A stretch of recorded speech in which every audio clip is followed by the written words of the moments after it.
aqui com o meu primeiro convidado, Benedito Mariano. Bem-vindo, Benedito Mariano. Vamos começar essa semana eletrizante, com bolsas derretendo pelo mundo, com efeito Trump.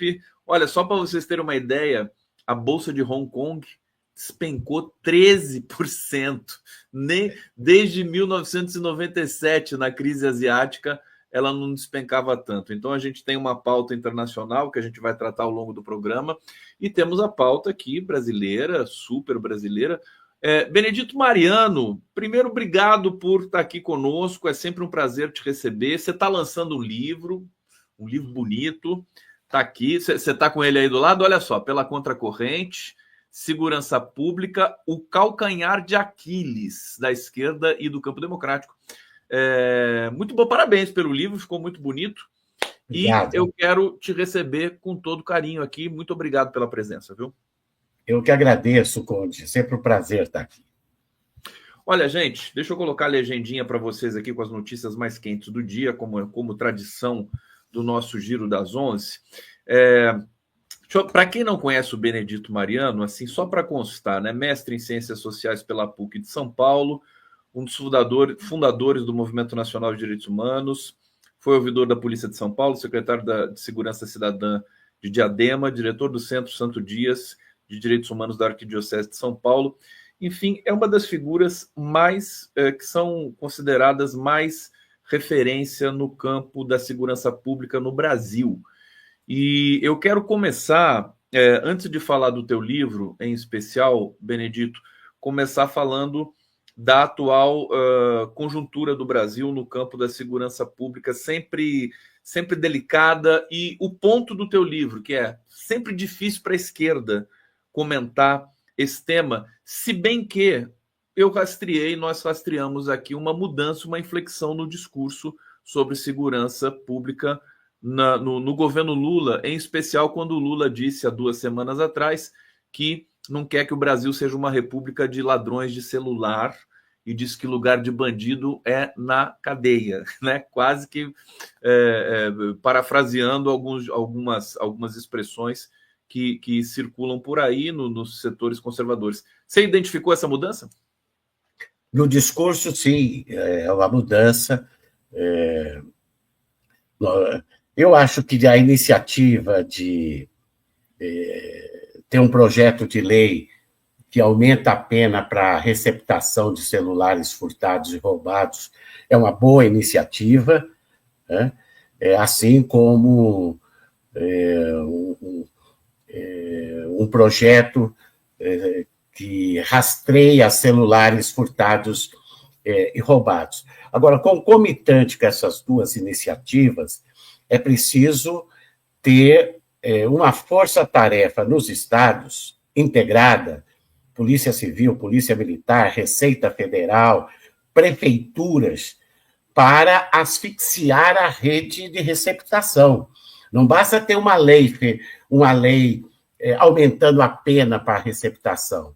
É preciso estabelecer uma ação permanente para atuar contra a rede de receptação.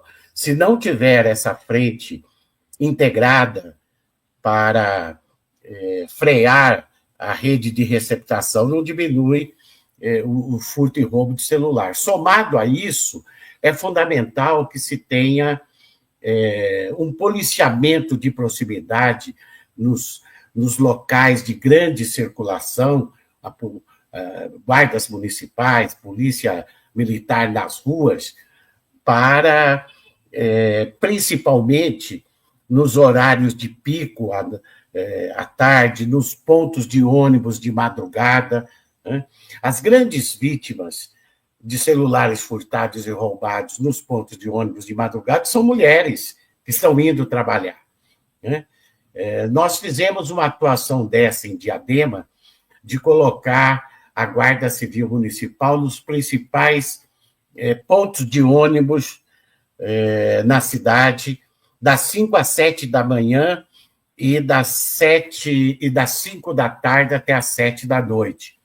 Houve uma diminuição muito grande de furto e roubo de celular.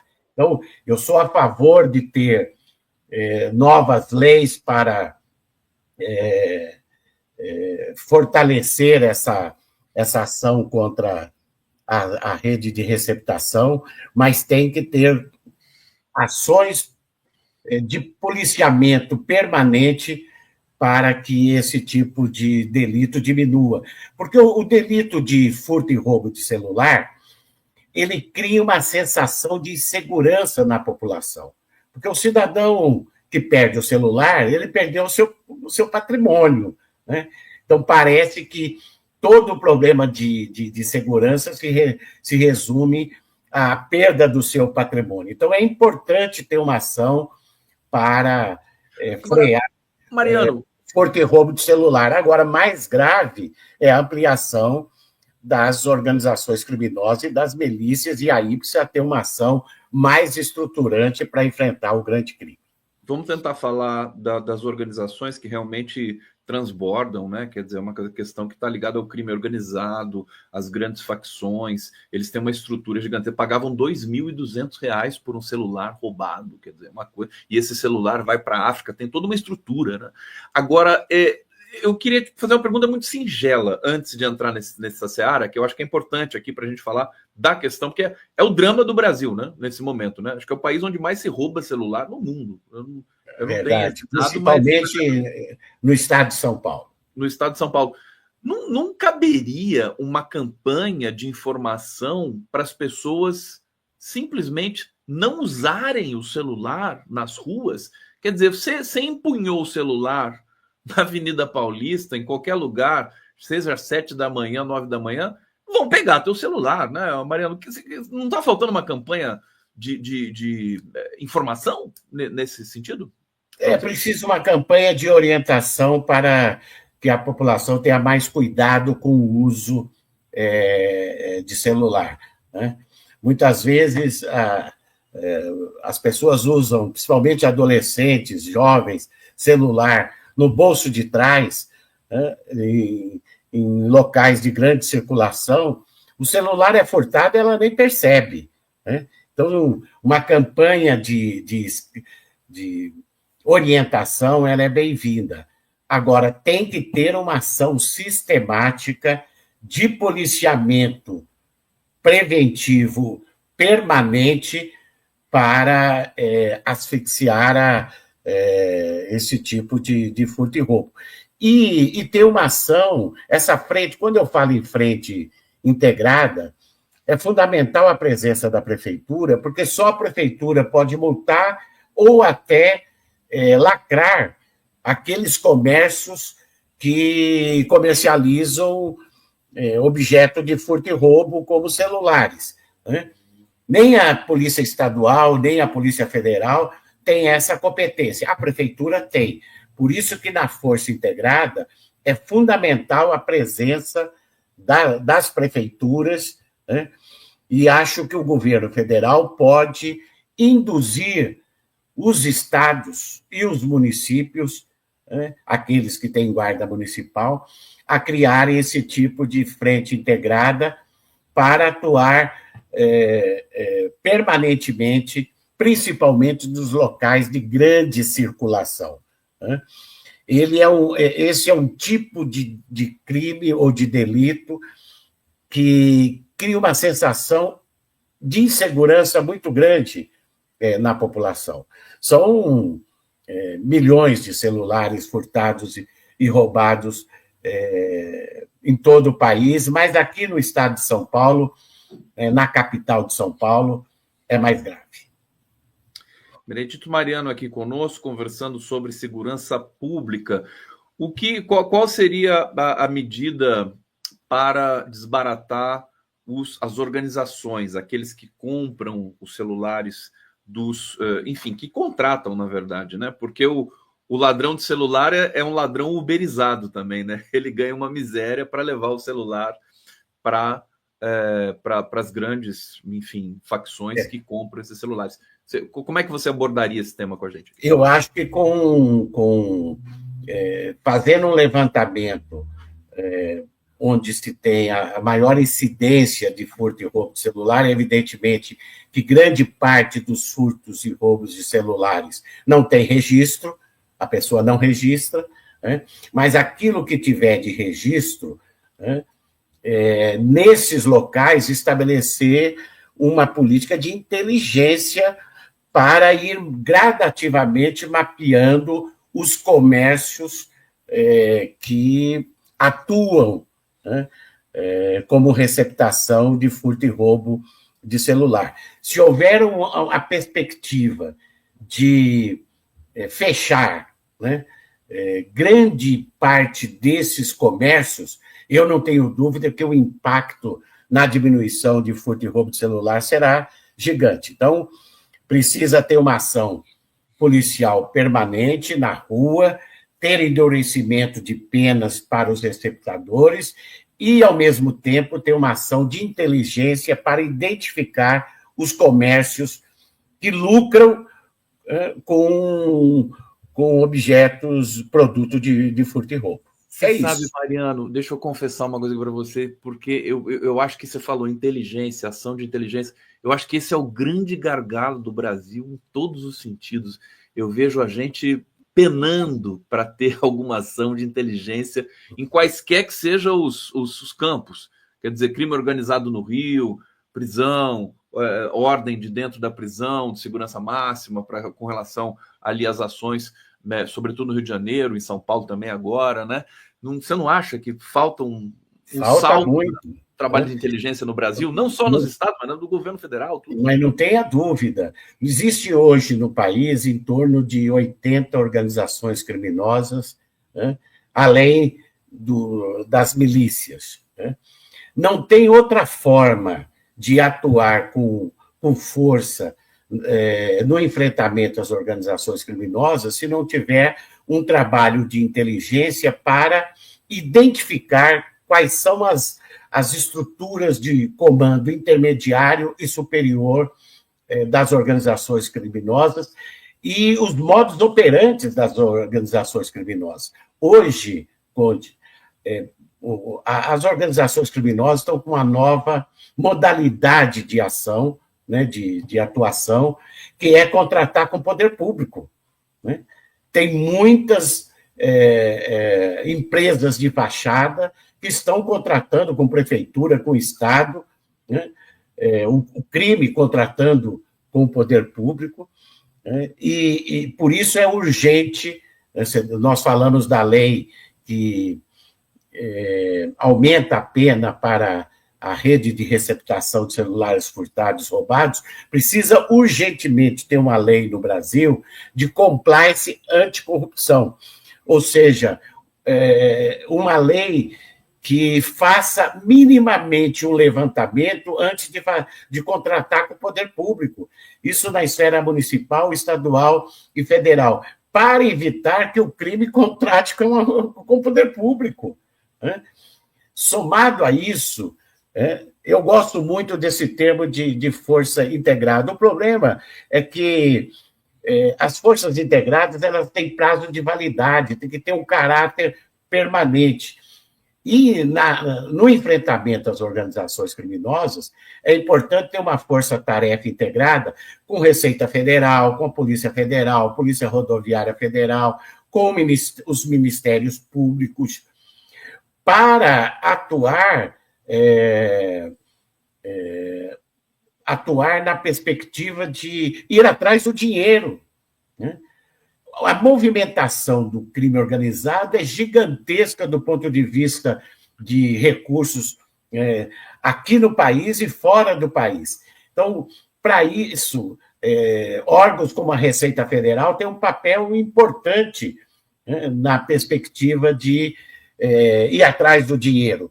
Nós temos que atuar, eu penso, contra as organizações criminosas de baixo para cima, né? Identificando a rede de comando, né, superior e intermediário das organizações criminosas e, ao mesmo tempo, ter uma ação permanente de policiamento de proximidade nas periferias, para que a população passe a ter respeito pela polícia, uma polícia que dialoga com a comunidade. Por isso que eu sou crítico dessa política permanente de incursões policiais nas periferias. Assusta a população, dá pouco resultado do ponto de vista prático para diminuir a ação das organizações criminosas. Pelo contrário, eu acho que as organizações criminosas crescem quando há muita violência na periferia, porque elas se alimentam da violência, as organizações criminosas. Então, eu acho que está equivocado essa política de confronto nas periferias. Além disso, nós temos, como você disse, muito pouca ação de inteligência para atuar nas estruturas das organizações criminosas e da milícias. Então, que eu vejo. Sem isso, nós não vamos dar conta. Não, e a coisa está piorando, né? Você vê, a gente está num governo democrático, depois de um pesadelo golpista e de todas as naturezas que a gente pode imaginar, e o crime organizado está crescendo nesse momento no Brasil. Ele tá numa curva ascendente. Estou errado, Mariano? Está corretíssimo. A extrema-direita aposta na desordem. Sim. Né? Por isso que eu vivo insistindo da necessidade da esquerda e o campo democrático ter um amplo projeto de segurança pública. Porque, Conde, há uma contradição, porque nesses 40 anos, quem mais propôs reformar o sistema de segurança pública no país foi a esquerda e o campo democrático. Mais de 50 propostas estruturantes de reformas no sistema de segurança pública. Então, não é por falta de propostas para mudar o sistema. A dificuldade é que, quando vira governo, a esquerda e o campo democrático têm muita dificuldade em implementar aquilo que propôs, né? Tirar do papel aquilo que já propôs. Eu diria que, se nós tivéssemos implementado 40%, 50% do que a esquerda e o campo democrático já apresentou de reformas no sistema de segurança pública, hoje nós não estaríamos vivendo uma crise de segurança pública, e a segurança pública seria o carro forte da esquerda e do campo democrático, e não o calcanhar de Aquiles. Continua sendo o calcanhar de Aquiles, porque, quando vira governo, não implementa aquilo que propôs à sociedade. Inclusive, tudo apontando, né, para que o grande tema de 2026 vai ser a segurança pública. Exatamente. E o Caiado foi o primeiro que lançou a candidatura, o Ronaldo Caiado lançou a candidatura nessa última sexta-feira, se não me engano, em Salvador, na Bahia, e ele veio com o discurso de segurança pública. Ele disse que ele está fazendo uma revolução na segurança pública de Goiás. Você tem acompanhado? Eu tenho acompanhado a fala do governador Caiado. Ele criou uma ilha da fantasia em Goiás. Dizer que não tem crime organizado em Goiás, né? Há levantamentos do Ministério Público de que o tráfico de pessoas, né, um crime grave, né, tem o estado de Goiás como o primeiro ou segundo do país. Né? Então, o Caiado criou uma ilha de fantasia que não tem crime organizado no estado dele. Para responder a essas propostas demagógicas, eleitoreiras, né, é preciso ter uma política consistente do nosso campo, da esquerda e do campo democrático, relacionado à segurança. Tem aí a PEC, né, que eu acho que foi uma boa iniciativa do ministro Lewandowski encaminhar ao presidente uma proposta de emenda constitucional de segurança pública, principalmente porque essa PEC quebra com um discurso equivocado, em grande parte e durante muito tempo, da esquerda, de que não é responsabilidade do governo federal a segurança pública. Houve um tempo em que a esquerda pensava isso, e o campo democrático. Ora, se você está encaminhando uma PEC que estabelece que cabe ao governo federal as diretrizes da Política Nacional de Segurança Pública, não dá mais para dizer que o governo federal não tem responsabilidade sobre o tema. Né? E, somado a isso, passando além da PEC, que eu acho que é importante, mesmo, e quero registrar aqui, mesmo correndo o risco de que essa PEC seja desfigurada no Congresso Nacional. Nós temos uma Câmara dos Deputados com uma presença muito forte da direita e da extrema-direita, né? Esse é um risco da PEC de segurança, né?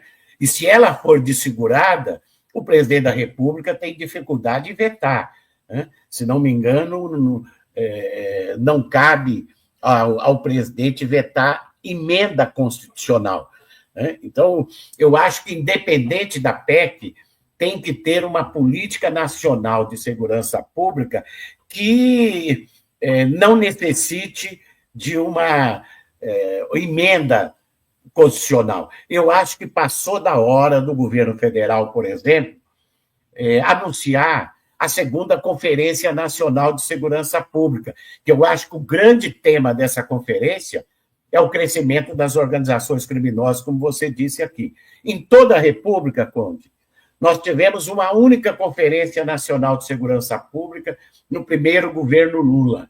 Né? Só uma? Em toda a República. Né? Uma, em toda a República. Né? Para se construir o Sistema Único de Saúde, o SUS, foram necessárias 17 conferências nacionais da saúde. Ora, o tema mais importante e mais preocupante da população brasileira, a segurança pública, em todo o período republicano, uma única conferência. Isso é uma demonstração inequívoca da dificuldade desse tema virar a agenda de prioridade dos governos da esquerda e do campo democrático. Estou aqui bege com essa história de que só uma conferência foi feita de segurança pública na história da República. E para fazer o SUS foram feitas 17. 17 né? Conferências. Quer dizer, para fazer um sistema unificado, coerente, né, racional, você vai precisar ter que fazer mais uma, pelo menos, né? Pelo amor de Deus. Pelo menos. A ideia da PEC diz que é a PEC do Sistema Único de Segurança Pública. Né? Não se cria a PEC da segurança. Não se cria um Sistema Único de Segurança Pública sem várias outras conferências e, mais que isso, sem ter reformas no sistema de segurança pública.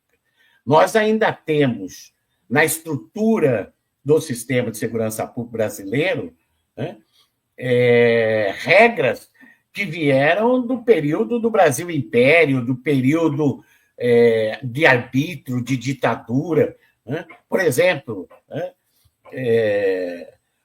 a Constituição de 88 manteve um resquício das constituições dos militares que estabelece que cabe ao Exército a coordenação das polícias militares através de uma referência condicional das polícias militares ser força auxiliar e reserva do Exército. A partir daí, o governo militar, em 83, com Figueiredo, criou um decreto, que é conhecido como R200, que estabelece essa coordenação das polícias militares pelo Exército. Nenhum governo da transição democrática tomou iniciativa de extinguir esse decreto, Conte. Nenhum. Ele está vigorando até hoje. Acho que a ideia anterior, né, nos primeiros governos Lula e tudo mais, era de não mexer nesse vespeiro, né? É isso. Né? Mas tem que mexer.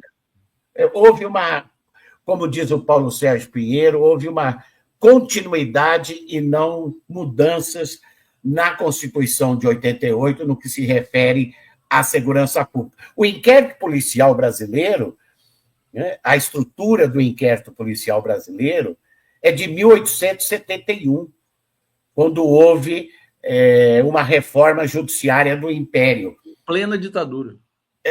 E burocratizou esse inquérito, que dificulta a investigação. Nós temos muita dificuldade de realizar investigações consistentes no país, a partir da Polícia Judiciária Investigativa. Acho que a burocratização do inquérito policial é uma delas. Precisava ser reformado esse sistema, precisava ter uma reforma, uma revisão na lei de drogas, né? Que, inclusive, estava no programa da chapa Lula-Alckmin, a revisão da lei de drogas. E, Mariano, quando a gente fala de toda essa conjuntura, a gente percebe que o Brasil estava tão desorganizado, tão sabotado, que a gente até entende, né, que o governo dê prioridades para alguns setores e isso vai ficando para depois, o que é perigoso. Mas agora, por exemplo, acho que 2025 é um ano de você recobrar a ousadia, né? Porque mas não tenha dúvida. Fez muita coisa. Deixa eu só trazer aqui antes, que senão não vai dar tempo da gente falar do teu livro. Primeiro eu quero trazer o comentário aqui do Miro Monteiro. A diferença entre os que não querem anistia e os que querem é equivalente à manifestação do Boulos e do Bolsonaro. Anistia já, mas que isso? É um bolsominion aqui na nossa transmissão? Pois é, seu programa está amplo. Seja bem-vindo, né? Curioso você estar aqui. Mas, enfim, acolhemos, né? Vox está dizendo Bukele vai ser o norte da direita na campanha 2026. Eu quero fazer um programa com o Mariano só para falar do Bukele, desse fenômeno. Esse era um bom programa. Senão a gente não vai dar tempo de falar aqui. E aqui, gente, eu coloquei o link para quem quiser o livro do Benedito Mariano, que eu recomendo para todos aqui: Segurança Pública, Calcanhar de Aquiles da Esquerda e do Campo Democrático, um volume muito bem conduzido aqui pela Contracorrente. Aliás, quero dizer para vocês têm desconto de 25%, hein? Com o canal do Conde aqui, com o 247, você chega lá, coloca lá no cupom CONDE25, você vai ter o desconto de 25% nesse volume aqui. O livro, assim, inadiável para debate público do Benedito Mariano. Mariano, o Tarso Genro fez o prefácio do teu livro. Eu vou pedir para você falar um pouquinho do que a gente vai encontrar nesse livro, enquanto eu recebo aqui, deixa eu colocar na tela, o Matheus Mendes, que vai seguir com a gente aqui no Giro das 11. Bem-vindo, Matheus.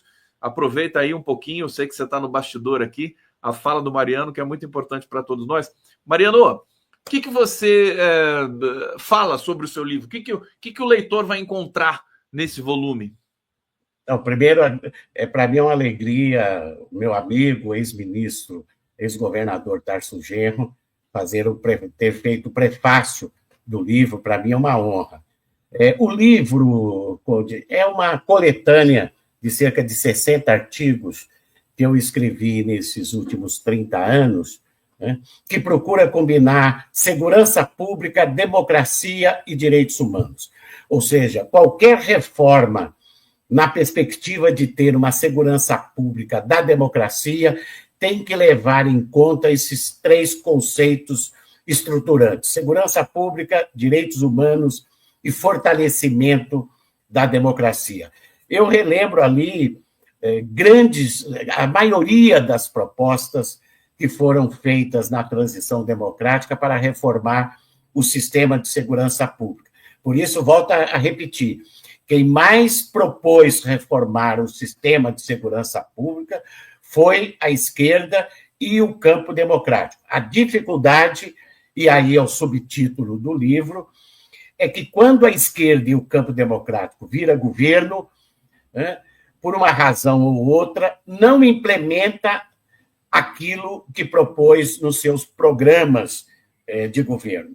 Esse é o grande desafio. Nós ainda devemos muito, à esquerda e ao campo democrático, de apresentar para a sociedade as propostas, ou transformar as propostas que foram feitas em políticas públicas efetivas para mudar o sistema de segurança pública. E a omissão da esquerda e do campo democrático facilita o discurso demagógico, eleitoreiro da extrema-direita. A extrema-direita hoje navega sozinha com o debate de segurança pública, porque não tem contraponto da esquerda e do campo democrático, porque propôs muito, mas, na prática, conseguiu implementar muito pouco de política de segurança pública. Eu diria que uma das poucas que conseguiu implementar foram os presídios federais. O Brasil hoje tem 5 presídios federais, todos eles criados no primeiro governo Lula, pelo ex-ministro Márcio Tomás Bastos. Eram previstos 10, foram criados 5. Como você disse, as organizações criminosas cresceram muito. Nós precisaríamos ter 15, 20 presídios federais espalhados no país. Os Estados Unidos têm 110 presídios federais. O Brasil, em toda a transição democrática, tem 5 presídios federais. Então, eu acho que falta uma ação mais permanente de enfrentamento às organizações criminosas e uma visão nova de policiamento nas regiões periféricas de todo o país. O conceito de polícia de proximidade, polícia comunitária, é do século XIX, do ex-primeiro-ministro inglês Robert Peel.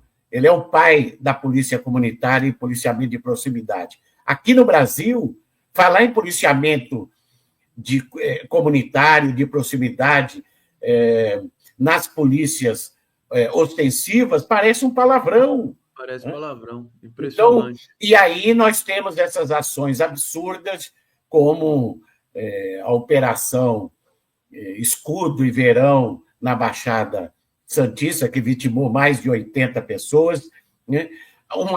Com indícios objetivos de que não foram mortes por confronto, com a justificativa de que estava enfrentando o crime organizado a partir da morte de 3 policiais em serviço, que evidentemente repudiamos a morte e nos solidarizamos com as famílias dos policiais mortos. Mas o crime cresceu na Baixada Santista quando essa ação, essa operação... Depois da operação... mais de 80 pessoas. Cresceu o crime. O crime cresceu depois. Benedito, eu estou vendo que a gente precisa fazer um programa especial com você, porque você tem muita informação e tem muita coisa para falar. Eu tenho tanta coisa para te perguntar também, mas infelizmente hoje nosso bloco aqui chegou ao fim. Eu vou seguindo, divulgando o teu livro, divulgando o teu trabalho. Obrigado. Espero que em breve nós nos encontremos mais uma vez, hein, querido? Muito obrigado pela presença. Eu que agradeço. E vamos falar sobre esse presidente de El Salvador, que, na minha visão, quando acabar o governo dele, ele vai para a Corte de Haia. Benedito Mariano aqui com a